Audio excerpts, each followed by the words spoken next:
The backwards law is Watt's observation that the more you chase something, the more it runs from you. And the harder you try to feel secure, the more anxious you become. When you try to stay on the surface of the water, you sink. When you try to sink, you float. The act of pursuing a feeling creates the opposite, because the pursuit itself reminds your brain you don't have it yet. You've chased happiness and felt emptier the harder you tried. You've wanted someone to like you, and the desperation pushed them away. You've tried to fall asleep and the effort kept you awake. Watts took this to its extreme. The entire self-help industry tells you you're broken and then sells you the fix, which only deepens the sense that something is wrong. The pursuit of constant improvement is the engine that fuels constant dissatisfaction. The backwards law doesn't mean stop wanting things. It means stop white-knuckling them. The tighter you grip, the less you hold. You can't chase peace. You can only stop running from the present. The ego is what Watts called the skin-encapsulated ego, the feeling that you are a separate self locked inside a bag of skin, looking out at a world that isn't you. This sense of separation isn't something you were born with. It was built by language, by naming, by the constant habit of dividing the world into me and everything else. Your name, your identity, your story are all constructions layered on a process with no fixed center. You've introduced yourself to someone and felt like the version you described wasn't quite real. You've wondered who you'd be without your job title, your relationships, your memories. That flicker of doubt about whether the you present is the you that exists. What's lived in that question? Believing you're separate from everything is like believing your fist is separate from your arm. The ego is useful for navigating the world, but disastrous when mistaken for who you actually are. People hear the ego is an illusion and think it means you don't exist. What's meant the opposite? You exist more than you think, because you're not the tiny self in your head, but the entire field of experience. You don't have a life. You are life, pretending to be a person. Life as play is Watt's idea that existence isn't a journey toward a destination. It's music, it's dance, it's something you do for its own sake. Western culture treats life like a pilgrimage. School to get a job, job to earn money, money to retire, and then you're too old to enjoy it. The whole structure assumes the point is somewhere in the future. We're always arriving, never there. You've spent years working towards something, and the day you got it, you immediately chase the next thing. You finished a project and instead of celebrating, asked, what's next? That restless feeling of never being done, that's a symptom Watts diagnosed. If a symphony was only about reaching the final note, the best conductors would be the fastest. If a dance was about arriving at a spot on the floor, the best dancers would just stand there. Watts wasn't against ambition, he was against the belief that the present moment is just a stepping stone. If you can't enjoy the process, the destination won't save you. You were never on your way somewhere.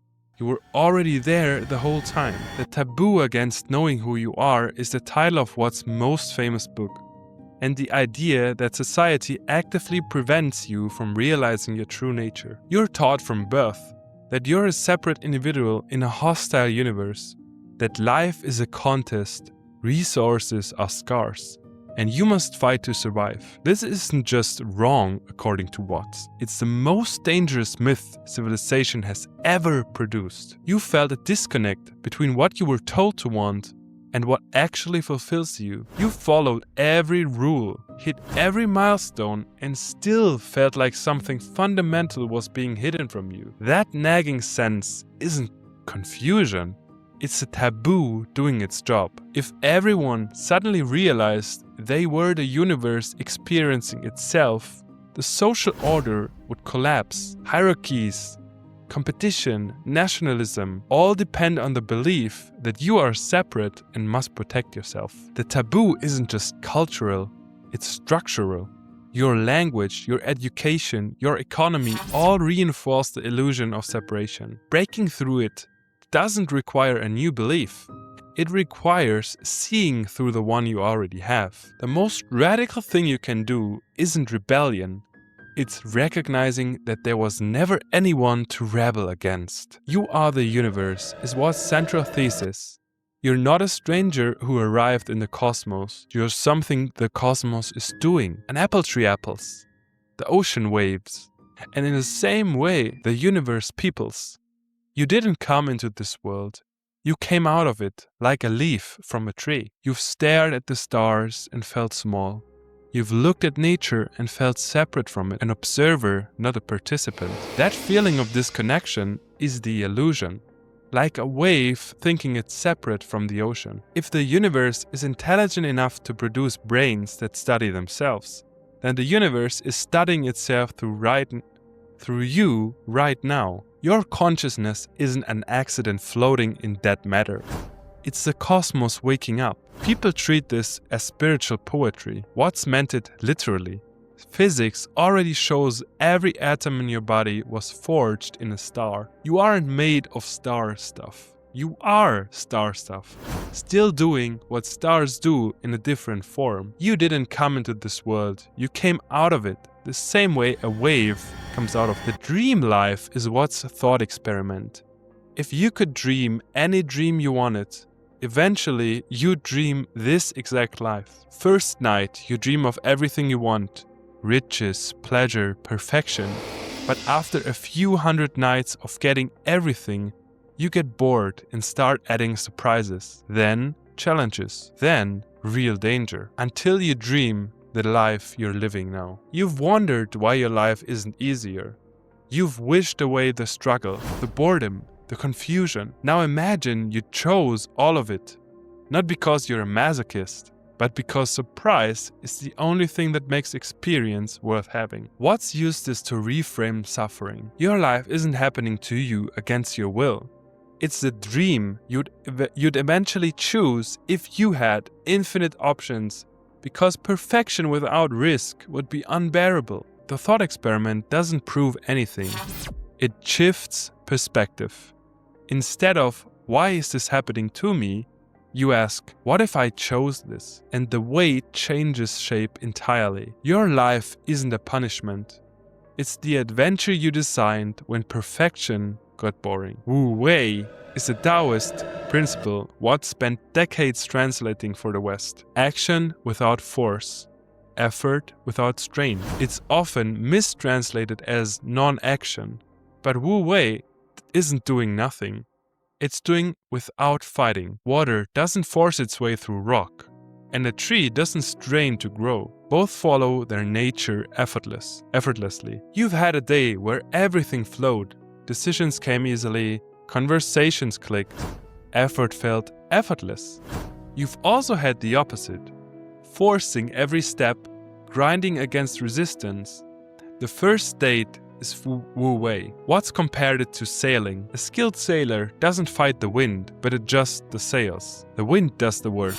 Wu Wei is positioning yourself so natural forces carry you where you need to go. Western culture worships effort. The harder you grind, the more you deserve. Watts called this a misunderstanding. The most creative moments in your life weren't the ones where you pushed hardest. They were the ones where you let go. The river doesn't try to reach the sea.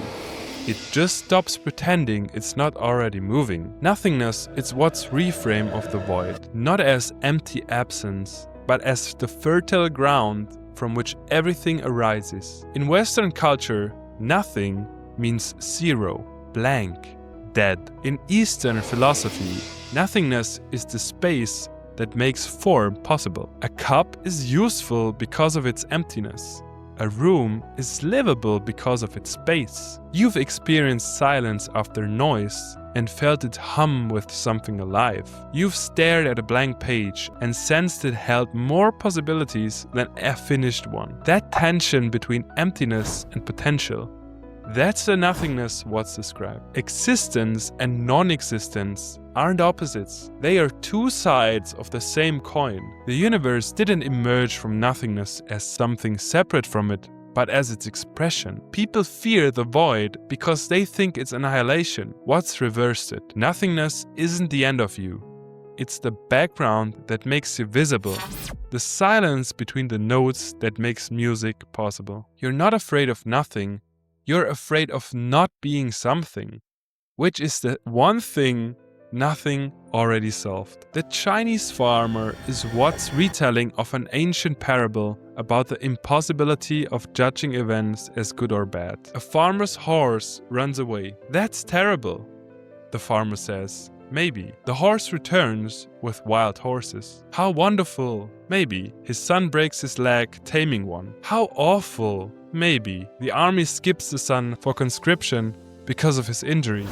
How lucky. Maybe. You've had something terrible happen that led to something great. You've had a stroke of luck that turned into a disaster. You've watched the meaning of an event completely reverse once you saw what followed. Watts used this to illustrate a deeper point. The mind's compulsion to judge every event is the source of most suffering. You don't just experience things, you label them, rank them, then react to your labels instead of to reality. The parable isn't about optimism or passivity. It's about the limits of perspective. You never have enough information to know whether something is truly good or bad, because the story isn't finished yet. Nothing that happens to you is the final chapter. It's just the next sentence. The fully automatic model is what's called the West's most dangerous idea, that the universe is a stupid mechanical thing and you're a fluke inside it. This worldview starts with science but goes wrong when people conclude that because the universe can be described mechanically, it is a machine. No intelligence, no aliveness, just billiard balls bouncing in a void. You felt meaningless on a random Tuesday and wondered whether anything you do matters. You've heard we're just atoms and felt something rejected. Not denial, but recognition that the description was missing something essential. Watts argued this model is self-fulfilling. Treat the world as that matter and you exploit it. Treat yourself as a machine and you lose your capacity for wonder. The model doesn't describe reality, it flattens it. The universe produced eyes that see, brains that wonder, and minds that ask why. A purely mechanical explanation of that fact is like describing a painting by listing its chemical compounds. Technically accurate, but missing everything that matters. A universe that creates beings who question their own existence isn't mechanical, it's awake. Money versus wealth is Watts' distinction between the symbol and the thing it represents, confusing the menu for the meal. Money is an abstraction, a system of bookkeeping. Wealth is real.